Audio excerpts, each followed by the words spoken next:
ဒီခုချိန်ကနေစပြီးတော့မှ primary year 2ကိုရောက်တော့ပါပြီအဲ့တော့ကာကြီးကနေအကုန်လို့ရကြတယ်လေနော်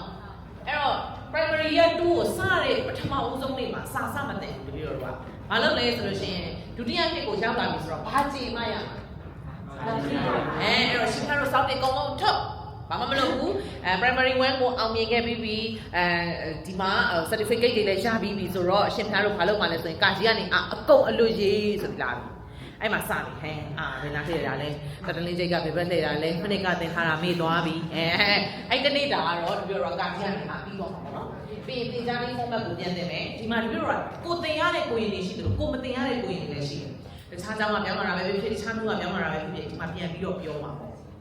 အဲ့တော့ရေးသားလေး format ကိုပြန်တင်တယ်ပြီးရင်ဒီမှာရေးရင်ဆိုပဲဆိုရင်မှတ်မယ်မှတ်ရင်အလွတ်ရတဲ့နည်းလမ်းကိုသင်ကြားပေးရမယ်ခုနကဟာပြောတော့ပြန်ပြောကြည့်အောင်မျက်လုံးကဘာလုပ်တာတော့ပြန်တင်ကြအောင်ဘာလို့စလုံးပေါင်းရအောင်မှတန်းရတယ်ဟုတ်ပြီနော်အဲ့တော့မျက်လုံးကကြည့်မယ်ဇက်ကဆိုမယ်လက်ကရေးမယ်အုံနောက်ကမှတ်မယ်အဲ့တော့ဇက်ကဆိုရင်အုံနောက်ကမှတ်သွားတယ်နီးအဲ့တော့အရင်ဆုံးတပြည့်တော့ကိုရင်တွေကိုမေးပေါ့စာတက်ချင်လားတက်ချင်တယ်လို့ပြောမလားမတက်ချင်ဘူးဆရာမမတက်ချင်ဘူးမတက်ချင်ခုတစ်ခါလေးမလုပ်ရေးဆိုပြီးရေးဒါဆိုရင်စာတက်စရာမလိုဘူးနည်းနည်းတော့တပြည့်တော့ကပြောရရင်တော့နည်းနည်းသုံးရတာပေါ့နော်နောက်ကကိုရင်နေတပြည့်တော့ရဲ့ကြံဉာဏ်တွေအကုန်လုံးသိသွားရင်နောက်စာသင်မရဘူးလေတော့ပဲအဲ့တော့ဥမာလို့ရေးရင်ဆိုမယ်ဆိုရင်မှတ်မယ်မှတ်ရင်အလွတ်ရတဲ့ဒီလမ်းနဲ့သင်ကြားပေးရမယ်ပြီးရင်နောက်တစ်ခုကတပြည့်တော့ဒီမှာဆိုလို့ရှိရင်နည်းနည်းလေးအတန်းကြီးလာပြီဆိုတော့ group ပေါ့တခါတည်းပြီးတော့ဒီနှစ်တန်းပေါင်းရင် group 1 group 2 group 3 group 4ဆိုပြီးတခါတည်း group ကိုခွဲပေးလိုက်တခါတည်းဒီမှာဆိုရင်10ပါးရှိမယ်10ပါးရှိမယ်10ပါးရှိမယ်ပေါ့အဲ့မှာတပြည့်တော့က primary 2စာအုပ်ကိုမြင်မှုတဲ့သူဆိုလို့ရှိရင်အင်းလို့စင်လို့စလုံးလေးတွေစပေါင်းကြပြီပြီးရင်ဗာလဲရ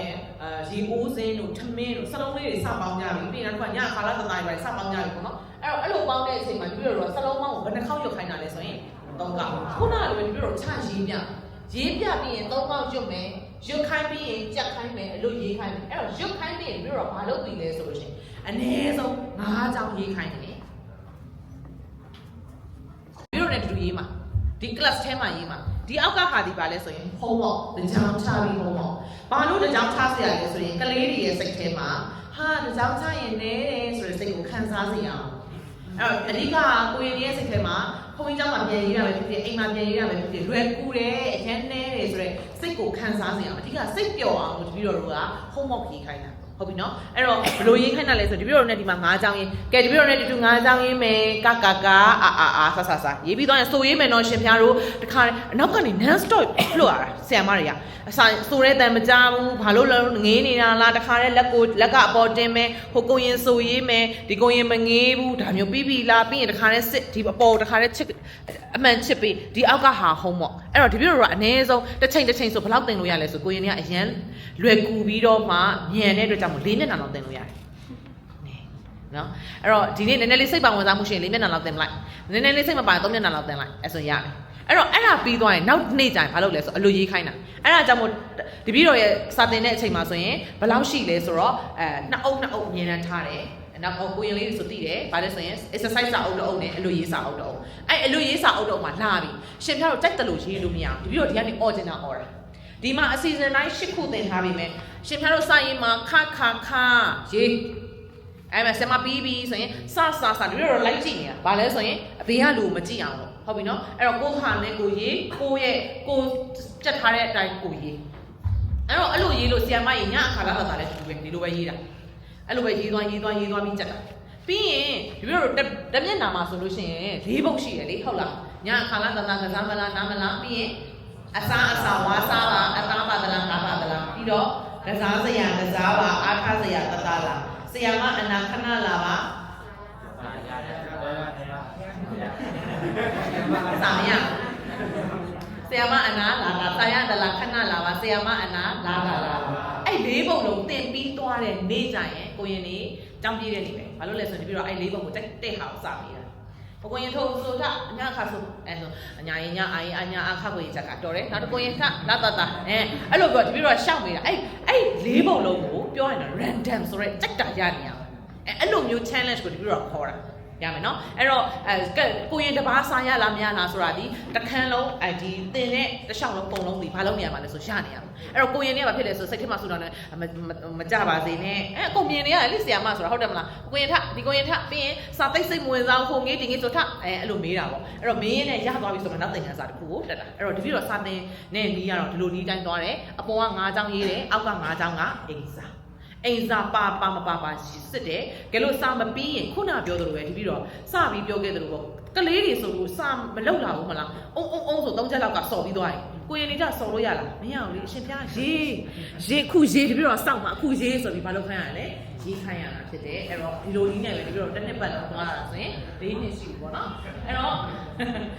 ့ဘလူးကနေလည်းဘာလို့လဲဆိုရင်စလုံးပေါင်း3ကောက်စီခုနလိုပဲ3ကောက်ချပြီးတော့မှတစ်ခါရေးခိုင်းတာတော့ပြီးရင်ဒါမှ primary 2စရပါပြီအဲ့တော့ primary 2မှာဆိုရင်ပြီးတော့နောက်ပိုင်းမှာဘာတွေပါလဲဆိုပုံမြင်နေပါတယ်ပုံမြင်နေသင်ကြားတဲ့အချိန်မှာတွားပြီးမှစဟေးပုံမြင်ဖတ်မယ်ဆိုပြီးတွားလို့မရခက်ခဲတဲ့စလုံးပေါင်းတွေကြားလို့ရှိရင်မဖတ်တတ်တဲ့ကိုရင်ကြိုင်ငုတ်တုတ်ထိုင်ပြီးအခန်းထဲမှာကြံခဲ့ပါအဲ့တော့ဒီလိုတော့ဘာလို့ရလဲဆိုရင်ဒီလိုတွေစာအုပ်ပေါ့နော်ဒီလိုတွေစာအုပ်ထဲမှာဆိုတခါလေး underline ဆိုတဲ့မှာတတ်ထားတယ်ဥပမာပြီးတော့အဲ့မှာဆိုလို့ရှိရင်အမအဖိုးအိုနဲ့သား300ဆိုလို့ရှိရင်အဖိုးအိုမပေါင်းတဲ့မှာဆိုတော့သား300ဒါတွေအကုန်လုံးကိုလည်းတူပဲပုံမြင်သင်ကြားတဲ့အချိန်မှာခက်ခဲတဲ့စကားလုံးတွေကို line ကြားတယ်ပြီး9ကောက်စီရေးခိုင်းရင်ကြက်ခိုင်းတယ်အဓိက9ကောက်စီဒီ classroom ထဲမှာရေးပြီးပါမလားမပြီးဘူးအဲ့တော့2ခေါက်စီရေးခိုင်းတယ်ဆို2ခေါက်အောက်က3ခေါက်ကဘာဖြစ်လဲခြံထားခဲ့ရတယ်ပြီးမှနောက်ဆုံးရေးအဲ့လိုသွားတယ်ရှင်သားတို့အဲ့တော့ပုံမြင်ခက်ခဲတဲ့အချိန်မှာစကားလုံးတွေကို line ကြားပြီးအလွတ်ချက်ပြီးသွားတယ်ဆိုရင်ဒီပုံမြင်တစ်ခုလုံးကိုဒီကိုရင်ဒီဘာဖြစ်နိုင်သွားပြီလဲကောင်းဖတ်နိုင်သွားပြီဖတ်နိုင်ပြီးမှဒီလိုတော့ရှင်းပြအဖိုးအမသား3ယောက်ရှိတယ်သား3ယောက်ကဘသူတွေသူတို့ဘာလုပ်ခိုင်းနေဆိုတော့တဖြည်းဖြည်းနဲ့ရှင်းပြမယ်အဲ့တော့တစင်ချင်းစီတိုးတာပေါ့စကလုံးရဲ့ဝေါ်ဟာရအသေးပဲကိုကြက်ခိုင်းပြီးမှရှင်းပြပြီးမှအပိုက်လိုက်ကိုဖတ်ပြီးရင်နားလေတယ်လို့အဲ့မှာတယောက်ချင်းစီကိုပြန်မေးဒီပုံမြင်မှာဘလို့နားလေဘာနားလေလိုက်တာအဲ့တော့အဲ့မှာမေကိုအမေးဖြေကိုတေးချစွာဖတ်ခိုင်းနေဒီပြီးတော့လုံးဝမဖြေပေးသေးပဲနဲ့အရင်ဆုံးမလုပ်ခိုင်းတာလဲဆိုတွေးတော့ခိုင်းတာအဲ့တွေးတော့တဲ့ချိန်မှာတော်တော်ကြာတာပဲပြောတော့ဘာလို့လဲဆိုတွေးနေမြန်မာစာလည်းမကျွမ်းချင်းတော့ပုံမြင်ရတဲ့တေးချနားမလဲဘာဖြေလို့ဖြေရမှန်းလည်းမသိအဲ့မှာတွေးတော့ခိုင်းတဲ့အချိန်မှာကိုတစ်ချိန်အကုန်သွားရဲ့အဲ့မှာအမှားနေဘာဖြစ်လဲဆိုတော့အမှန်ကိုပြန်သင်ယူခိုင်းတာအမြဲဒီပြီးတော့ကဆရာဆရာမတွေကအမှန်ကိုပဲသွားပြီးပြောရင်ကိုရင်ရဲ့အုံနောက်ကမစင်စားချင်တော့မတွေးချင်တော့တန်းပြီးတော့ပဲဆရာမရှိကအဖြေကိုပဲစအလွတ်ကျက်ဖြေချင်တော့တာအဲ့တော့ဒီလိုတော့ဘာလို့ခိုင်းရမှာလဲဆိုမှားမှန်ဘာလို့ခိုင်းရလဲဆိုရင်စဉ်းစားခိုင်းရတယ်မှားနေအဲ့မှားရုံနဲ့ဒီလိုတော့ငြိမ်ပြီးတော့ပြုံးပြီးနားထောင်ရတယ်ပြီးကြမှာဘာလို့ရလဲဆိုရင်အမှန်ပြန်ပြီးတော့မှသင်ပေးရပြီးနောက်တစ်ခုကဒီလိုတော့စာပိုက် group လိုက်ဖတ်ခိုင်းတယ်ပြီးနားလေတို့ရှင်းပြခိုင်းတယ်မိကုန်းတွေကိုဖြည့်ဆို့ခိုင်းတယ်အဲ့ဒီမှာ group လိုက်ဖတ်ခိုင်းတယ်ဆိုဒီ row ဖတ်အမ group 1ဒီ group A ပေါ့ group B ပေါ့တစ်ခုလုံးကိုဖတ်လို့မှမဖတ်တဲ့ကိုရင်ကိုပြန်ဖတ်ခိုင်းတယ်ကိုရင်ထအစဆုံးပြန်ဖတ်အဲ့ဆိုသိပြီလေသူဘာလို့ဖတ်ခိုင်းတာလဲငှိုက်နေလို့လားတွေးနေလို့လားပြီးရင်နောက်တစ်ခုကတပည့်တော်ကဘယ်လိုလုပ်လဲဆိုလို့ရှိရင်နောက်တနည်း classroom ထဲမှာလုံးဝမငိုက်ဖဲနဲ့စာသင်တာကိုအပီးထိသင်ကျင်တဲ့သူသိကျင်တဲ့နီလန်းရှိတယ်သိကျင်လားနောက်ကကိုရင်တွေကတော့အသိဆုံးပဲဘာလို့လဲဆိုတော့တပည့်တော်စာဖတ်ခိုင်းတယ်ဖတ်ခိုင်းရင်းနဲ့မှဥမာကိုရင်တပါးစီဖတ်ခိုင်းတယ်ပေါ့နော်အဲ့ဆိုရင်ဦးစင်ဖတ်ပါအောင်ဖျားဆိုဦးစင်ကဖတ်တယ်ဖဲနဲ့တပည့်တော်တစ်ခန်းလုံးလိုက်ကြည့်လို့ရတယ်တနေ့နေနေတာလို့ငိုက်နေတာလို့ဆိုရင်ကိုရင်ဖတ်ဘယ်နှရောက်သွားလဲအဲ့အစအနေပြဖတ်ခိုင်းတာဒီရောက်တဲ့နေရာနေဖတ်ခိုင်းတာအဲ့တော့လည်းအစကလေးကပြောပြီးသားပြီးတော့အဲ့လိုဖတ်ခိုင်းမှာနော်ငိုက်လို့မရဘူးနော်ငေးလို့မရဘူးနော်အဲ့ကိုရင်ငေးရဲလားငိုက်ရဲလားအဲ့တော့ဘာလို့လဲဒီနားစုံသွားတဲ့နေရာကိုဖတ်မသိဘူးဆိုပြီးငါလေးနဲ့ရှမ်းလူလေးမင်းတောင်တုံးတုံးတေကောအဲ့လိုဆိုရင်ခုနပြောသလိုပဲကလေးဆိုရင်တော့ဘုံဆိုချလိုက်ပြီအဲ့တော့ကိုရင်အဲ့ကလေးရောက်နေပြီဖက်စိတ်ကိုတော်တော်ရှည်ရတယ်ပြီးရင်နောက်ကိုရင်အဲ့ကျရင်နှစ်ပါးသုံးပါးအဲ့လိုလုပ်ပြီးသွားရင်အဲ့ကိုဒီတလန်းလုံးဒီပြီးတော့ရစီကန်းကိုတိပြီးတော့တဲ့အချိန်မှာဒီပြီးတော့ဖောက်ရဲလားဖောက်ရဲတော့အဲ့တော့ဒီပြီးတော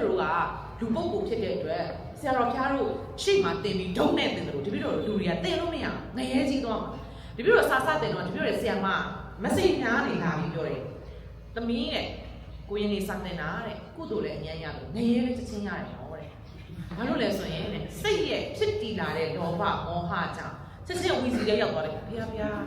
ငါကုသိုလ်လုပ်တာကလေးဖျားငရဲကိုငါမျက်စတင်နေရလားမသိဘူးအဲ့တော့အတက်နိုင်ဆုံးဒေါသမဖြစ်အောင်ဘာလုပ်ရလဲဆိုအမှန်တော့စေတနာဒေါသပေါ့နော်ဖြစ်စေခြင်းနဲ့တက်စေခြင်းနဲ့လေ ဒါပေမဲ့လူပုဂ္ဂိုလ်နဲ့ယဟန်ကြတော့လေဟွာတာဟုတ်အဲ့တော့ဘာလို့ လဲဆိုပြီးတော့မှတော်တော်ကိုတိခံပြီးပါလို့စိတ်တော်တော်ကိုရှည်ရတယ်ဒီပြီးတော့ဆိုကိုရဲ့စိတ်ကိုဖုံးကြောင်းမာတာနဲ့တရေပင်းလို့ဆွဲကိုခံယူလိုက်ရတာတရေပင်းဆိုဆွဲတက်တော့ဆွဲပြက်လာမပြတ်ဘူးလေနော်အဲ့လိုမျိုးတော့ရှိရတာပေါ့အဲ့တော့ group life စာသင်တဲ့အချိန်မှာနားလေသလိုရှင်းပြခိုင်းတာမျိုးတွေမေကုန်းတွေဖြည့်ဆို့ခိုင်းတာမျိုးတွေတစ်ခါတည်းလုပ်ရတယ်ပြီးရင်မေကုန်းကိုဖြည့်တဲ့အချိန်မှာတက်တယ်လို့ဖြည့်အရင်ဆုံးတလဲတွေဖြည့်လာအောင်ပါပြီးကြမှာကိုယ့်ရဲ့အမှန်ကိုပြန်ကြည့်ပြီးဒါတော့ဒီလိုလေးသုံးသက်တယ်ရှင်းပြလို့ဒါတော့ဒီလိုလေးပေါ့ပြီးရင်နောက်တစ်ခုကပုံမြင်သင်တိုင်း primary 2 grade thinking process ကိုထည့်ဒီလိုတော့ middle 1တို့ middle 2တို့ကြာလို့ရှိရင်အများကြီးသင်စရာမလို thinking process ဆိုတော့ဘာကိုပြောလဲဆိုတွေးတောတာရှင်ပြရင်ဒီပုံမြင်မှာဘာသင်ခန်းစာရလဲဒီဖတ်စာဝင်မှာပါအောင်နော်အရှင်ပြားတာဘာဆိုရင်ဘာလုပ်လဲဒါမျိုးပေါ့အဲ့တော့ तू တွေးတဲ့အကြောင်းအရာကိုပြီးတော့လက်ခံပေးရတယ်ဥပမာကောင်းတဲ့အရာဆိုလဲဥပမာယုံနဲ့လိုက်ဆိုလို့ရှိရင်တော်တော်များများလူတွေကဘာလဲဆိုလိမ့်ဖြစ်ချင်တာဒီမှာတချို့ကိုရင်းနေရှိတယ်ယုံဖြစ်ချင်တာအဲ့တော့ဘာကြောင့်ယုံဖြစ်ချင်တာတော့မေးရတာပေါ့သူ့မှာလည်းသူ့တွေးနေသူရှိတယ်လေသူသာယုံဆိုလို့ရှိရင်မအိပ်ဘူးသူတန်းပြီးတော့မှပန်းနိုင်တယ်ဒါလည်းမှန်တာပဲအဲ့တော့ဒီလိုတို့ကဘယ်လိုခေါ်လဲအမြဲတမ်းအဖြေတစ်ခုတည်းကိုပဲမှန်ကန်တယ်လို့ဒီလိုတို့ဆက်ဆက်မတွေကလက်ဆွဲထားလို့လက်ကင်ထားလို့မရဘူးဒီမှာရှိတဲ့တပည့်တွေရဲ့အုံနောက်တွေးတောနိုင်မှုရဲ့ positive thinking ကိုဒီလိုတို့ကလက်ခံနေရဒီကြည့်ရလားဟုတ်ကဲ့ခေါ်ရမင်းလာဆရာလေးဆက်ပါဦးဒီဆိုတော့တော်တော်များများ lesson တွေကိုနည်းနည်းလွှတ်ချတယ်ပထမဦးဆုံး lesson ကဘာလဲဆိုလို့ရှိရင်အကုသိုလ်အကျိုးခံစားရတယ်စုံနာဝတ္တတမရဲ့အကြောင်းအဲ့တော့ဒီဟာကိုမတိုင်ခင်မှာဒီပြောတွေအရှိမကိုရင်တွေအကုန်လုံးကလေစာဖတ်ထားပြီးသားအဲ့ဒီသင်ခန်းစာရဲ့အရှိမဒီပြောတွေကအောက်ဆိုးဆရာတော်ဖျားကြီးရတာမသိဘူးအမှားစာလေအမှားစာရေးပေးထားတာရှိတယ်အမှားစာဘာလဲဆိုလို့ရှိရင်တန်ဃာတော်တွေကြက်စရာမလိုစာကိုကြက်စရာမလိုပဲနဲ့တွေးတောနီးနဲ့ကိုယ်တိုင်အတွေးအစတွေနဲ့ရေးသားလို့ရတယ်ဆိုတဲ့အချက်တပည့်တော်တော့မှမဖတ်မိဒါကိုကိုရင်တွေကဘာလဲဆိုရင်တပည့်တော်စာစတင်တဲ့နှစ်မှာဆရာမညီမစာကြက်စရာမလိုဘူးဒီစာအုပ်ရဲ့အရှိမရေးထားပြီအောက်စပို့ဆရာတော်ဘုရားကြီးကပြောထားတယ်ဘယ်ကိုရင်တွေပြောတာလဲသိတယ်နော်ဆရာမကြီးကြက်စရာမလိုဘူးလို့ပြောတယ်ဒီချက်ချင်းဟာဟုတ်လို့လားကိုရောင်ပြန်ဖတ်ကြည့်တော့မဟုတ်ဘူးကြက်စရာတော့မလိုဘူးဒါပေမဲ့ကြက်စရာမလိုပဲနဲ့ကိုတိုင်းအတွေးအခေါ်တွေရနေပြီလားအဲ့ဒါဆိုဝက်ကြဖွဲ့ပြဒါကြောင့်တော့ဖွဲ့ပြတဲ့အချိန်မှာမဖြစ်သွားရင်လဲဆိုရင်နားကားပါပြီကိုရင်နေရလားဆိုရင်မရအဲ့မှာဘာလုပ်ရလဲဆိုရင်ပြောရရှင်ပြကြက်ဖို့မလိုတဲ့အနေအထားတစ်ခုထိကြောင့်တပည့်တော်တို့ကအခုချိန်မှာလေ့လာရဒါကိုရှင်းပြအဲ့တော့ဒီလိုငငယ်တုန်းကလည်းစိုင်ဆောင်ကိုကြက်ခဲ့ရတယ်9တန်း6တန်း9တန်းထိ9တန်း10တန်းရောက်တဲ့အချိန်မှာအဲ့စိုင်ဆောင်ကိုကြက်စရာမလိုတော့ဘူးကျင့်ရင်းထဲမှာကောင်းတဲ့စာသားလေးတွေဆိုအမြဲတမ်းမှတ်ထားပြီးကိုတိုင်းအတွေးခေါ်ရောက်တဲ့အချိန်ကြလို့ရှိရင်ကိုတိုင်းရေးသားတတ်သွားပြီအဲ့တော့အချိန်လေးတစ်ခုထိရောက်ပြီးတော့စလုံးပေါင်းတပ်ပုံတော့ရေးသားနည်းတွေတော့ကြက်ရမယ်ဒါကိုနားလည်အောင်ခဏတိုင်းလိုပြောရတယ်တခုခုသိတော့မယ်ကြက်စရာမလိုအမြဲတမ်းပြောတာဟုတ်တယ်ကြက်စရာမလိုတော့အနေထားတစ်ခုအချိန်လေးထိရောက်ရပြီအဲ့တော့ဒီပြီးတော့အမြဲတမ်းဘာနဲ့ပြန်ပြောရလဲဆိုလို့ရှိရင်မိုင်းဖို့ဆရာတော်ဘုရားကြီးတို့ဒီမှာရှိတဲ့ရှင်မဟောတို့အမြဲတမ်းနမူနာယူပြီးပြောရတယ်တရားဟောတော့မယ်ဆိုလို့ရှိရင်မိုင်းဖို့ဆရာတော်ဘုရားကြီးရောစာကြက်ဆရာလို့လားမလို့ပြန်ပြောတာပေါ့မလို့ငယ်ငယ်တုန်းကတော့ဒီလိုမျိုးဟောပြောဖို့ရတော့စာပေတွေအများကြီးလေ့လာခဲ့ရတယ်နှစ်တည်းအများကြီးစာကြက်ခဲ့ရတယ်ဒါလိုမျိုးစုတုပြုပြီးမှကိုအသက်အရွယ်တစ်ခုရောက်လာတဲ့အခြေအနေတစ်ခုရောက်လာတဲ့အချိန်မှာစာအုပ်ကြီးရှေ့ချပြီးတရားဟောစရာမလိုတော့ဒီလိုအနေထားမျိုးထိရောက်အရှင်ပြတို့ဘလောက်စာကြက်ခဲ့ပြီးတော့အမြဲတမ်းစာသင်ရင်းနဲ့ရှင်းပြပြောပြရတယ်ပေါ့နော်အဲ့တော့ဒါဒီလိုလိုချစ်လာမဲ့အကျိုးဆက်ကိုအရင်ဆုံးပြောပြထားတာဖြစ်တယ်အဲ့တော့ကိုနဲ့တူတော့တပည့်များပြန်ရမှာဆိုတော့ရှင်ပြတို့လည်းကောင်းမွန်သော question ကိုကောင်းမွန်သော answer တွေပေးနိုင်အောင်အဖြေတွေပေးနိုင်ကြိုးစားထားကြပါအဲ့တော့ primary 3ကိုစတင်နေဆိုလို့ရှိရင်တော့ပြီးတော့ဝေါဟာရအသေးပဲပြီးတော့ရဲ့ meaning ပေါ့နော်စကားလုံးတွေရဲ့အထိပ္ပယ်ကိုတိကျရှင်းလင်းပြီးတော့မှပုံမြင်သင်ကြားတဲ့အချိန်မှာခက်ခဲတဲ့စကားလုံးတွေကိုလိုက်ကြမယ်ငါးကောက်စီရေးခိုင်းမယ်ကြက်ခိုင်းမယ်အဲ့တော့ငါးကောက်စီလိုရေးခိုင်းလဲဆိုပြီးတော့လိုရေးခိုင်းပါလေရှင်ပြတို့ရေအကုသိုလ်အကျိုးခံစားရသူသင်မယ်ဆိုရင်ပြီးတော့ဒီမှာ Bible မှာဒီနေ့သင်မဲ့lesson ကတော့ဒါအကုသိုလ်အကျိုးခံစားရသူအဲ့တော့အရင်ဆုံးစာစတင်မဲ့အချိန်မှာအကုသိုလ်နဲ့ကုသိုလ်ကိုကောင်းကောင်းကြီးလူတိုင်းသိတယ်အကုသိုလ်ဆိုတာဘာလဲကုသိုလ်ဆိုတာဘာလဲအကုသိုလ်ဆိုတာဘာတွေလုပ်ရင်ဖြစ်တာလဲဆိုတယောက်တစ်မျိုးစီတပြည့်တော်ကအရင်ဆုံး lesson ကိုဆွဲဆောင်လာတာ ကုသိုလ်ဆိုတာဘာလဲဘာလို့ရင်အဲ့တော့ဒီလိုကလေပြောရရင်တို့တွေဘုရားဘာသာပဲတန်ဃာတော်တွေပဲဒါပေမဲ့တန်ဃာတော်တွေထဲမှာမြင့်မြတ်တဲ့တန်ဃာတော်တွေဖြစ်ဖို့ရအတွက်ကိုဒီလိုကစာသင်ရင်းနဲ့ဆွဲဆောင်ပါတယ်အဲ့တော့ကုသိုလ်လုပ်ရဖို့တော့ဘာတွေလုပ်ကြမလဲအဲ့တော့ဒီမှာဝိုင်းဝန်းပြီးတော့အမိုက်တန်ရှင်းလောက်တာပဲဖြစ်ဖြစ်အခန်းတန်ရှင်းလောက်တာပဲဖြစ်ဖြစ်ကုရီစေးတာပဲဖြစ်ဒါဒီလဲကုသိုလ်ပဲအဲ့တော့ဒီလိုကနေ့စဉ်နဲ့အမျှလောက်လာရတဲ့အလုပ်ပေါ်မှာညီးငွေ့လာမှာဆိုလို့ဒါဒီကောင်းတဲ့အလုပ်ကုသိုလ်ဖြစ်တဲ့အလုပ်ဒါဒီဆိုးတဲ့အလုပ်အကုသိုလ်ဖြစ်တဲ့အလုပ်ဆိုတော့တွဲပြီးတစ်ခါတည်းဒီလိုကသင်ပေးရတယ်အဲ့တော့အကုသိုလ်အကျိုးခံစားရသူဆိုတန်းပြီးစုံတာအကြောင်းရှင်းပြတာတက်ဆိုင်ရင်ပတ်ဝန်းကျင်မှာရှိတဲ့ကုသိုလ်ဖြစ်စေတဲ့အကြောင်းအရာတွေအကုသိုလ်ဖြစ်စေတဲ့အကြောင်းအရာတွေကိုအများကြီးရှင်းလင်းပြဒါဒီလိုတော့ lesson တစ်ခုလေးကိုပြောတာကျန်တဲ့အရာတွေတူတူပဲဒီလိုတော့စာသင်တဲ့အရာကိုဒီလိုတော့အမြဲအမှုပညာတစ်ခုကိုဒီလိုတော့သတ်မှတ်တယ်တခါလေကျရင်ဟာတလေးတွေပြောရတယ်တခါလေကျလို့ရှိရင်ဒီလိုတော့ story ဆိုတဲ့ပုံမြင်တွေကိုပြောပြရတယ်တခါလေကျရှင်ဒီလိုဖြတ်တန်းလာကြရတဲ့အတွေ့အကြုံတွေကိုပြောပြရတယ်အဲ့တော့ကိုရင်တွေကစားလွဲလို့ရှင်ကျန်တာအကုန်စိတ်ဝင်စားတယ်ကိုဘွားအကြောင်းများကိုပြောရမယ်ဆိုလို့ရှိရင်ငိုင်းကြီးချင်းလည်းမရှိဘူးငလုံးလေးတွေဝိုင်းပြီးနားထောင်တာကဲဆက်တင်တော့မယ်စုံနာအကြောင်းလေးဖွင့်ဆိုစငိုက်ပြီအဲ့တော့ဒီလိုမျိုးပဲဟာတာလေးတွေနှောလိုက်တွေ့ကြုံလေးတွေပြောပြလိုက်တယ်ဒီလိုတွေရဲ့စာသင်ချိန်တစ်ချိန်ပြီးတစ်ချိန်ကိုဆွဲဆောင်သွားရတာဖြစ်တယ်အဲ့တော့ဒီလိုကလူမျိုးတင်ပြီးသွားလို့ရှိရင်တော့ line တားမယ်ပေါ့နော်ပထမဦးဆုံး line တားတဲ့ဟာဒီလိုဆရာမတွေကအရင်ဆုံးမြတ်စွာဘုရား line တားမယ်ရှင်ဖျားတို့အကုန်လုံး line တားအကုန်လုံး line တားမယ်မြတ်စွာဘုရားပြီးစီတဝန်ကြောင့်စုံနာဝတ္တတမအော်ဟေ့ရှင်းရှင်းပြောရင်ဒီ primary 3 level ပေါ့နော် primary 3ရဲ့အုံနောက် level နဲ့ကိုက်ညီမဲ့စကလုံးလေးတွေကိုရွေးချယ်ပြီးတော့ဒီလိုတို့ကတခါတည်းတပ်ပုံထုတ်တယ်လို့ခေါ်တယ်စလုံးပေါင်းတပ်ပုံထုတ်တယ်ဒီလိုတို့အပြင်လူလောကမှာဆိုရင်တော့တပ်ပုံစာအုပ်အလွယ်တကူဝယ်လို့ရပေမဲ့အရှင်ဖျားတို့ရဲ့ဒီ curriculum မှာကျတော့ဝယ်လို့မရဘူးကိုယ့်ဟာကကိုထုတ်ရတယ်အဲ့လိုမျိုး highlight ထားပြီးပြီဆိုတာနဲ့အရှင်ဖျားတို့ရဲ့ဟိုတခါတည်းမရေးခိုင်းခင်မှာစိုးခိုင်းတယ်ကဲရှင်ဖျားရင်မြတ်စွာဘုရားကိုသုံးပါဆိုမဲ့ကြပြီးတော့လည်းအရှိကနေဆိုပြရတယ်မာရရဲ့တတမြက်ဆလုံးမဆွေရေးချစွာမြတ်စွာဘာကုံရင်တစ်ချောင်းငင်ဘူးရောက်ရေးချရအောင်ဆနှလုံးပေါင်းရမြတ်စွာဘုရားကဲရှင်ဖျားတို့၃ကောက်ဆိုမယ်ဆိုတော့နောက်ကနေလည်း၃ကောက်ကိုလိုက်ဆိုပြရတယ်၃ကောက်ပြီးကဲဒုတိယစီတဝန်ကြအဲ့တော့ဒီကိုရင်တွေကိုအရင်ဆုံးကိုယ့်ရဲ့ brain level ကိုယ့်ရဲ့မှတ်ဉာဏ်ဘယ်လောက်ရှိလဲ10လုံး15လုံးလောက်ဆိုလို့ရှိရင်ကိုယ့်ရဲ့အဆင်ပြေ15လုံးကိုကြက်ခိုင်းရေးခိုင်းအဲ့တော့ရေးခိုင်းတဲ့အချိန်မှာအများကြီးရေးခိုင်းနေအချိန်မရှိဘူးတစ်ကြောင်းရေး3ကြောင်းချန်တစ်ကြောင်းရေး3ကြောင်းချန်ဒါလိုရေးသွားမှာအဲ့တော့15လုံးပြည့်လက်ဖြန်အတန်းဝင်လာတာနဲ့10မိနစ်တွေးချိန်ပေးတယ်တွေးတိုက်သလောက်တွင်းအော်ဟစ်ပြီးတွေးစူညံပြီးတော့ပဲတွေးပြီးရင်ဒီပြီးတော့တိုင်မာပေးထားတယ်တခါတည်းဖုန်းနဲ့တိုင်မာဖုန်းတိုင်မာအလန်းပြရတယ်တခါတည်းအော်တယ်စစ်တယ်တခါတည်းပြီးသွားရောပြီးနောက်ထပ်15လုံးပြန်လာတယ်ဒီလိုမျိုးတပ်ပုံအကုန်လုံးဖြည့်ပြီးသွားပြီသူတို့ရဲ့အထိပ္ပယ်တွေအကုန်နားလည်ပြီးဆိုမှခုန story တစ်ခုလုံးကိုစောက်ပြီးစုံတာကြ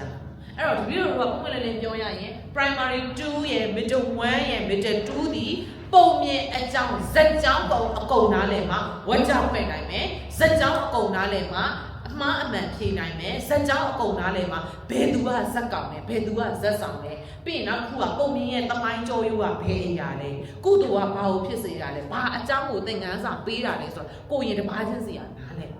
အဲ့တော့မြန်ပြီးသွားစာပဲပြီးသွားတာမျိုးမဟုတ်ပဲနဲ့တိကျနားလည်ဖို့ရအတွက်ကိုအမြဲတမ်းတပြီးတော့တွေးနေဖို့လိုတယ်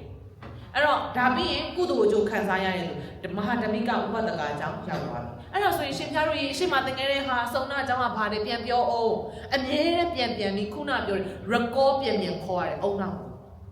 အရှိသင်ပြီးကနောက်မေးမှာဆိုအဲ့ဒါပြီးရင်ရှေ့ဆက်တင်တယ်ပြီးရင်နောက်ကဟောင်းသင်ခန်းစာပြန်ခေါ်တယ်အားနေပြီးတော့ဘာလို့ခိုင်းလဲဆိုအဲ့ဒီစုံနာကြောင့်တစ်ခါတလေဖတ်ခိုင်းတာစာမိုးပွဲမှာအများအားမင်းတာကြီး fill in the blank ဘာလဲကွက်လက်ဖြစ်ပြီးတယ်ပြီးအကြောင်းအရာကိုပြန်စီခိုင်းတယ်ဒီပုံပြင်တစ်ခုလုံးကိုလေအဲ့တော့ဒီဇက်ကြောင်းကိုအကုန်နားလေမှာအမှတ်20ခုကရှာတယ်ပုံပြင်တစ်ပုံလုံးကိုပြန်စီဖို့ဆိုတာဒီပုံပြင်တစ်ပုံလုံးကိုဇက်ကြောင်းနားလေဖို့လိုတယ်အဲ့တော့ပြောရရင်ဆရာမတစ်ယောက်ကတင်တတ်တာရုံနဲ့မဟုတ်ဘူးဒီဘက်ကဖြည့်တတ်အောင်တော့ဒီလိုတော့သင်ပေးရတယ်အဲ့တော့ပြောရရင်ရှင်ဖျားတို့ရဲ့တရားဝန်းမေးကွာအရန်လွယ်တယ်တင်တတ်ရင်ရန်လွယ်တယ်ပြီးရင်ကအမှတ်ရဖို့လွယ်တယ်အောင်ဖို့ရတယ်အများကြီးပေးထားပြီးသားတခုပဲတင်တတ်ဖို့လိုတာအဲ့တင်တတ်ဖို့လိုတာဖြစ်တဲ့အတွက်ကြောင့်မလို့လဲခုလိုဆရာဖြစ်မမှန်တဲ့နေလုပ်ပေးတာပေါ့နော်အဲ့တော့ဒါတခုပုံမြင်တွေကိုအပိုက်လိုက်ခွဲပြီးချိန်ပန်များစွာဒီပြီးတော့ဒီမှာအများဆုံးပါတယ်ချိန်ပန်များစွာ group လိုက်ဖတ်ခိုင်းနေနားလေသူတို့ရှင်းပြခိုင်းနေအဲ့မှာဆက်ဆောင်ကဘယ်သူလဲအဲ့တော့ဒီမှာစုံနာမှာဆိုစုံနာရဲ့ main ဆက်ဆောင်ကဘယ်သူလဲစုံနာဝတ်တသမဝတ်တွေပါတယ်မြတ်စွာဘုရားပါတယ်နောက်ကနေဆရာမြတ်စွာဘုရားကိုရှောက်တယ်ယဟန်တပါတယ်ပါတယ်နောက်ဒီဆက်ဆောင် ပုံမြင်တော့ခါသမိုင်းဆိုရှင်ဖျားရည်ထားဘယ်နှစ်ခုနှစ်လောက်ကဖြစ်မလဲမြတ်စွာဘုရားရှင်လက်ထက်ကဟောဒါဆိုရင်ဒီကိုရင်တော်နားလည်ပြီပြီးရင်ပုံမြင်ပေါ်မှာသင်္ကန်းစာထုတ်နိုင်ခြင်းကဲရှင်ဖျားစုံနာအကြောင်းကိုဖတ်တဲ့ချိန်မှာဘာသင်္ကန်းစာရလဲဘာကောင်းတဲ့သင်္ကန်းစာဆိုပါလေစိုးတဲ့သင်္ကန်းစာဆိုပါလေအရှင်ဖျားသာစုံနာဆိုဘယ်လိုလုပ်မလဲဒါမျိုးတွေအမြင်တွေအများကြီးထုတ်ခိုင်းတယ်အဲ့လိုမျိုးပြောနိုင်ရင်ကိုဒီကိုရင်ဒီပုံမြင်ပေါ်မှာတော်နားလည်တယ်လို့ဒီလိုဆရာမတွေနဲ့သတ်မှတ်လို့ရတယ်ပြီးရင်နောက်တစ်ခုကဝက်ကြတိဆောင်နေနှစ်တန်းမှာကြရောက် sentence တွေကိုစာကြောင်းတွေကိုကြက်ခိုင်းနေဆိုတာဝက်ကြတိဆောင်လာနိုင်ဖို့အတွက်ကိုတပြည့်တော်ကအခြေခံအုံမြင့်ဖြစ်တယ် primary 3ဒီ middle 1ရဲ့အခြေခံပုံမြင်ကောင်းဝက်ကြကောင်းတိဆောင်နိုင်မှာ middle 1မှာစာရေးစာမို့ရှင်ထားလို့ရေးရလားမရဘူးလားရေးရတယ် middle 2ဆိုဘယ်နှပုတ်တောင်ရေးရတာနှစ်ပုတ်အစိုးတင်လုံးလာတစ်ခုနဲ့ဝက်ကြဘာလို့စာရေးစာမို့ပြီးကိုယ့်ရဲ့အထင်ပြီးပုံကိုကြည့်ပြီးတော့မှဖြည့်ခိုင်းတာရုပ်ပုံကြီးကစာရေးပါဒါတွေအကုန်လုံးဒီဝက်ကြတိစောက်နိုင်မှရအဲ့တော့စုံတာအကြောင်းမှာခုနကပြောသလိုပဲဝက်ကြတိအများဆုံး၅ခုပဲပေးတာဖတ်စာဝင်မှာအဲ့တော့ဒီပြောတော့ကရှင်ဖျားတို့အိမ်စာပေးလိုက်မယ်ဝက်ကြကိုယ့်ဘက်ကကိုရှောက်ပြီးတော့မှရေးခဲ့10ခုဒီပြောတော့ရှင်းကနေပေးလိုက်ပေါ့ဝက်ကြ10ခုဖိတ်ခဲ့ပါမနေ့ကစစ်ပဲပြီးရင်ဝက်ကြကိုဒီပြောတော့ဖွဲ့ပြီးအများကြီးရှိတယ်ဝက်ကြ sentence ရေးပုံရေးကြီးရှိတယ်ဘယ်လိုရေးရမလဲတခါလေအဲ့ဝက်ကြရေးပုံရေးမျိုးသိလားပုတ်ထီးနှစ်ခုချသိလားပုံမှန်နှစ်ခုချတိုင်းတာအဲ့ဒါကိုသိလားအဲ့ဒါတော့အများကြီးမပြောတော့ဘူးเนาะအဲ့တော့ဝက်ကြတီဆောင်ပြီးများစွာတိထားကျွမ်းကျင်မှသာလေအရှင်များတော့စာစီစာပုံကောင်းကောင်းရေးတယ်မှာဝက်ကြကောင်းကောင်းဖွဲ့ထားတဲ့တချို့ကိုရင်းနေစာစာပုံအရန်ပြောင်ပြောင်ရေးတယ်အဲ့တော့ P3 မှာအရှင်များတို့စရေးခိုင်းကြည့်စာစစ်တဲ့ချိန်မှာရန်ကိုပြောစရာကောင်းတယ်ဘာတွေရေးမှမသိဘူးတချောင်းပြီးတော့တာလားမသိပြီးရင်ရှင်များတို့ကြုံလာတော့မသိဘူးဒီလိုကိုရင်းများတော့အများကြီးကြုံရတယ်ဘာလဲဆိုဒီဘက်မှာပြစ်ပြီးသွားပြီနေ့ရက်ကာကြီးပြီးသွားပြီပေါ့နော်နေ့ရက်ခါကိုရကိုတဲ့မျက်နှာအဲ့ဒါကိုဒီဘက်တော့ရှာစစ်မှာပေါ့ကိုရင်နေလေးအမှတ်အရန်ပေးချင်တာနောက်တစ်မျက်နှာမှာရှိတယ်ရှာလိုက်အောက်ကနေမြားလဲထိုးသေးတယ်ဒီဘက်တော့ဖြစ်လဲဆိုရင်သွားရှာရတယ်စိတ်ရတယ်အဲ့တော့ဒီဘက်တော့စာစစ်တဲ့ချိန်မှာကိုရင်နေနဲ့ပတ်သက်ရင်လေအများကြီးအမှတ်တရတွေအများကြီးရှိနော်ဒီလေးရတယ်အဲ့တော့စကလုံးရပြီးရင်နောက်တစ်ခုရှိသေးတယ်ဆရာဆရာမတွေစာကောင်းကောင်းသင်ပြပါအဲ့ဒီအကြောင်းအရာတွေကိုမှစာကြည့်စာကောင်းထဲမှာပြန်ပါတယ်ဆရာမစိုးတဲ့အကြောင်းလည်းပြန်ပါတယ်ဆရာမစုတဲ့အကြောင်းလည်းပါတယ်မုံကျွေးတဲ့အကြောင်းလည်းပါတယ်စုချတဲ့အကြောင်းတော့မပါဘူးအဲ့အကြောင်းအရာတွေအကုန်လုံးကိုဘယ်မှာရေးထားမှာလဲစာကောင်းထဲမှာရေးထားမှာအဲ့ဒီလိုစာစေးနဲ့လေရှီလဲရှီရပီတီလဲဖြစ်အခါလေးကြာရင်လေဘာခံစားလို့ခံစားမှမသိဘူးရတမျိုးစုံကိုကိုယ်နေစီကနေခံစားစာစစ်နေရင်လည်းကိုရှီလဲရှီရတယ်ပြင်းကိုမြင်ရပြီးတချို့ကိုရင်ရရှိတယ်ဗာဖြစ်လဲဆိုမြားကိုဟိုးဘက်ထိထိုးထားတယ်နောက်တစ်ပုတ်ကိုမမြင်မှာစိုးလို့အပုတ်ကိုဟိုးဘက်တစ်မျက်နှာကိုကြော်တယ်ဟိုဘက်မှာစစ်ပေါ့နော်ကြံသေးတယ်ဆိုတဲ့အကြောင်းကိုလည်းပြောတယ်အမျိုးစုံဒီပြောတော့ကိုရင်နေတွေ့ရတာပေါ့နော်ပြီးရင်တပ်ပုံမှန်ကန်ထားတော်တဲ့နည်းကိုကြိမ်ပန်များစွာလေ့ကျင့်ပေးရတယ်အဲ့တော့ဝက်ကြတိဆောက်နည်းကလေတစ်ခါတည်းနဲ့မမှန်ပါဘူးကိုရင်သားတစ်ခါတည်းနဲ့မမှန်ဘူးပြီးရင်အဓိပ္ပာယ်ကိုလည်းလွဲပြီးမှအမြဲတမ်းဖြေတတ်တယ်တစ်ခေါက်ဆိုလို့ရှိရင်ဒီလိုဆရာမလေးတွေနဲ့ဒီလိုစာစစ်ကြတယ်စာစင်ရင်းထဲမှာဖက်နှက်ပေါ့နော်ဖက်နှက်ဆိုတဲ့စကလုံးလေးဝက်ကြဖွဲ့ရတယ်ကိုရင်မှာဖက်နှက်မရှိပါတဲ့အဲ့တော့ဆရာမလေးရတယ်ရှင်ဆရာမရဲ့ချက်ချက်ရဲ့ပေါင်းပြီးလှူလိုက်ဆံလိုက်တာတနာလိုက်တာပေါ့နော်အမှန်တော့ဝက်ကြဖြစ်ရင်ပြီးရောဖွဲ့တာမျိုးလည်းဖြစ်နိုင်တယ်လို့တကယ်ဖက်နှက်မရှိတာလည်းဖြစ်ကောင်းဖြစ်နိုင်တယ်အဲ့တော့ကိုရင်နေကြမှာကိုကအတိဆုံးဆိုတော့ဆရာမလေးကတနာကြတာပေါ့နော်အိမ်မှာယူပြီးစာစစ်ကြတော့လေစစ်ဒီချက်ရဲ့ခုချက်ချင်းပြေးပြီးတော့မှဖက်နှက်ပြေးလှူခြင်းလိုက်တာပြီးရင်ခါလေကိုရင်မှာအကျွေးများစွာရှိသည်အဲ့တော့အကျွေးပဲခုချက်ချင်းဆက်ပြီးတော့မလို့ကိုရဲ့ကိုရင်နေကြောင်းလဲကိုကအတိဆုံးဆိုတော့တကယ်တအားလဲရည်ရတယ်တအားလဲဘယ်လိုခေါ်မလဲဖြစ်စရာကောင်းတယ်ရည်ရတယ်ပေါ့နော်အဲ့လိုမျိုးအဲ့တော့နောက်တစ်ခုအဲ့တော့ဝက်ကြဖွဲ့တဲ့အချိန်တို့ဆိုင်စာမုံဖွဲ့တဲ့အချိန်တို့ကြရင်ဆရာမတွေကလေဒေါသအဲ့ဒါကြောင့်ပြောတာဒေါသဖြစ်လို့မရဘူးဆိုတာလေစာစိတ်နေရင်းနဲ့ဖြစ်ရတဲ့ပီတိတွေဖြစ်ရတဲ့အလွယ်လေးတွေကတကယ်ကိုပြောစရာကြီးပေါ့နော်နောက်တစ်ခုကဒီမှာအများနဲ့မှားတတ်တာဒီကိုရင်တွေကရှမ်းကိုရင်တွေဖြစ်တဲ့အတွက်ကြောင့်မို့လို့စကလုံးမပီ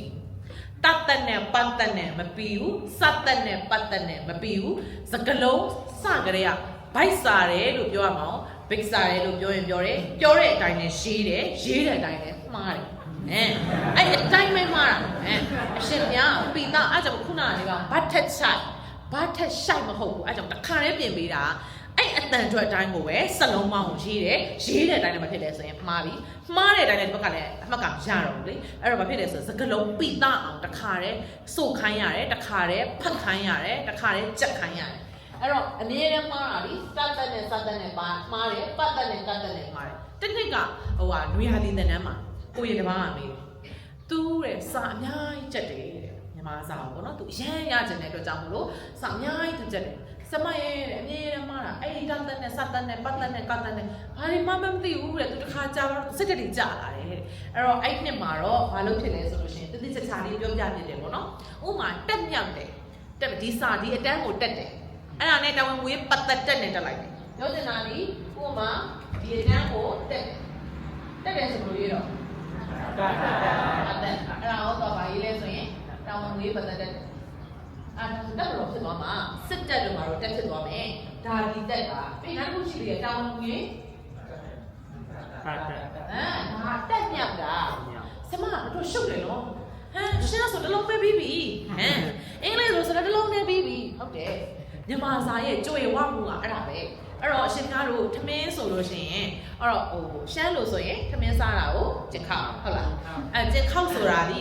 ကိုရင်နေဦးစင်းနေရောကျင်ခောက်ပဲလားကျင်စွမ်းတယ်နှစ်မျိုးပေါ့ကျင်စွမ်းနဲ့ကျင်ခောက်နဲ့အဲ့မြန်မာမှာကြတော့မဟုတ်ဘူး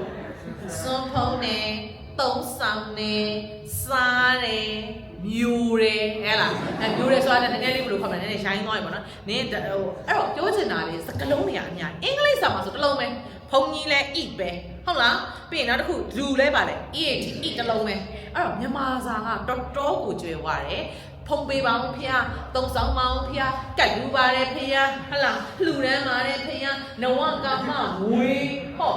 ဝေးပတ်စံကိုအများကြီးပဲနော်ပတ်စံငွေပြီးရင်မရှိသေးတယ်နဝကမနောက်ပါရှိသေးတာတော့ဝတ်ချူအမလေးအများကြီးတွေ့လားပတ်စံအတပြာအမလေးဟုတ်ပါမျိုးစုံပဲခုဒီမှာကျန်ပတ်စံတစ်ခုလေးတော့မှအဝေါ်ဟာတာနှစ်ခုရှိသွားပြီ6မျိုးအဲ့တော့မြန်မာစာဒီပြောရရင်အရန်ကိုလေးတယ်ပြောရင်တော့အရန်မြန်မာစာအရန်လွယ်တယ်အရန်တကယ်တမ်းကြာရင်အရန်ကိုခက်ခဲတယ်နက်နဲတယ်ပြီးရင်ပုတ်ကိုနဲ့တကွမှာသုံးနဲ့ဝေါ်ဟာတာအသုံးလုံးချင်းတူလားတူဘူးဟုတ်တယ်နော်မတူဘူးဖက်နက်ဆိုရင်ဖက်နက်ခြေနင်းနောက်ရှိသေးတယ်ရှင်များတို့ဗာလဲခြေစွပ်အဲ့ဒါခြေစွပ်နဲ့လိုက်ရှောက်လို့မရဘူးလေအဲ့တော့အများကြီးပဲဝေါ်ဟာတာကြီးအများကြီးရှိတယ်နော်အဲ့တော့ရှမ်းလည်းမတူဘူးဗမာလည်းမတူဘူးအင်္ဂလိပ်လည်းမတူဘူးမြန်မာစာဒီအများကြီးဝေါ်ဟာတာကျွေတယ်ပြီးရင်အဲ့ဒီမှာခုနပြောတဲ့ဗာလဲဝေကြီး6ဖို့ပဲဝက်ကြဖွဲ့ခိုင်းတူလား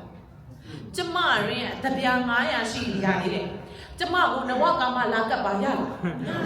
သုံးလို့ရလားမရဘူးတွေ့လားဝက်ကြမှာကိုကသုံးနဲ့အသုံးလုံးချင်းပါဖြစ်တယ်ဆိုရင်ကွာခြားသွားပြီအဲ့တော့ဒီလိုဆရာမတွေအနေနဲ့ကအများကြီးတက်မှပဲရမယ်တက်မှပဲရမယ်နော်သင်တန်းကိုအဲ့လိုမျိုးတက်ဖို့အတွက်ကိုသင်တန်းကိုလာတက်ပါရလားအဲ့တော့ဟုတ်ပြီမရပါဘူးလေဆိုရင်အဲ့ကတ်တက်တွေစက်တက်တွေပတ်တက်တွေကတ်တက်တွေကိုဆရာမကိုယ်တိုင်ကလည်းအတန်တွက်ပင်ပင်တတ်တတ်နဲ့စုံပြရမယ်ရွတ်ပြရမယ်ပြီးရင်နားလေသဘောပေါက်ရှင်းပြနိုင်ရမယ်ဒီကြည့်ရလားရှင်းကြလို့အဲ့တော့ Major 3မှာလက်ရှိသင်နေတဲ့တန်ဃာတွေကမေးချင်တဲ့မေးခွန်းလေးတွေရှိလားနောက်တစ်ခုဘယ်လိုမျိုးသင်ပုံသင်နည်းလေးတော့မေးဘာတွေထပ်ပြီးတော့ရှင်းပြရအောင်လဲနော်ရူးချဟိုကတရက် give and take လောက်ရတာခဏပြီးရင်ဟိုပါပေါ့ဒီကိစ္စဝယ်ကျွေးမယ်တို့မုတ်ဝယ်ကျွေးမယ်တို့အမြဲတမ်းပြောရတာခဏပြီးရင်အမြဲတမ်းစောင့်ဝဲစိတ်ရတာလေနေ့တိုင်းအတန်းချိန်ဝင်တိုင်းမှာဒီလိုတော့စိတ်ရတယ်checking လည်းတူတယ် report လည်းတူတယ်အမြဲတမ်းတပြိုင်နက်တည်းဒီဆရာမလုပ်နေရတာပေါ့နော်ဒီအချက်တွေရလားရှင်များတို့ရပါတယ်အဲ့တော့ဒီလိုတော့ primary 1ကိုစပြီးတော့မှသင်ကြတယ်အဲ့တော့ဒီမှာ primary 1အတန်းမြန်မာစာကိုသင်ကြားဖို့တောင်းဝင်ကြတဲ့ဆရာမတွေရှိပါလားဗျာခွဲပြီးပြီလားဘာသာရဲ့ခွဲရတယ်နော်အဲ့ဒါဆိုလို့ရှိရင်ဒီလိုတို့က primary 1မှာဆိုရင်ဒီလိုကိုရင်လေးတွေကို၄ချောင်းမြင်းကိုပဲအသုံးပြုခိုင်းပါတယ်၄ချောင်းမြင်းကိုဘာလို့သုံးခိုင်းတာလဲဆိုလက်ရည်လှအောင်ရဲ့တက်ရက်အောင်ရဲ့ဒီမှာလုပ်ရမယ်ဆရာမတွေလုပ်ရမယ်နံပါတ်1ကခုနပြောသလိုပဲ classroom rule ကိုချရမယ် မငိုက်ရဘူးလို့နောက်ကစကားမပြောရဘူးလို့ပြီးရင်စာအုပ်အမြဲတမ်းပါလာရမယ်လို့ပြီးရင် textbook နဲ့ဖတ်စာအုပ်နဲ့ရေးစာအုပ်နဲ့ပြီးတော့စာအုပ်နှစ်အုပ်အမြဲတမ်းထားတယ်အလွတ်ရေးစာအုပ်တစ်အုပ်နဲ့ exercise စာအုပ်တစ်အုပ်အဲ့တော့အဲ့အလွတ်ရေးစာအုပ်ထဲမှာဆိုရင်ပြီးတော့တက်သမျှစာအုပ်အလွတ်ရေးတယ်ပြီးတော့အမှန်ချစ်တယ်အမှန်ချစ်ပြီးပြီးတော့လက်မှတ်ထိုးပြီးမှပြင်ရတယ်ဒါမျိုးတွေပေါ့အဲ့တော့ဒီလို rule တွေကိုကိုယ့်အကိုသတ်မှတ်ပြီးတော့မှချထား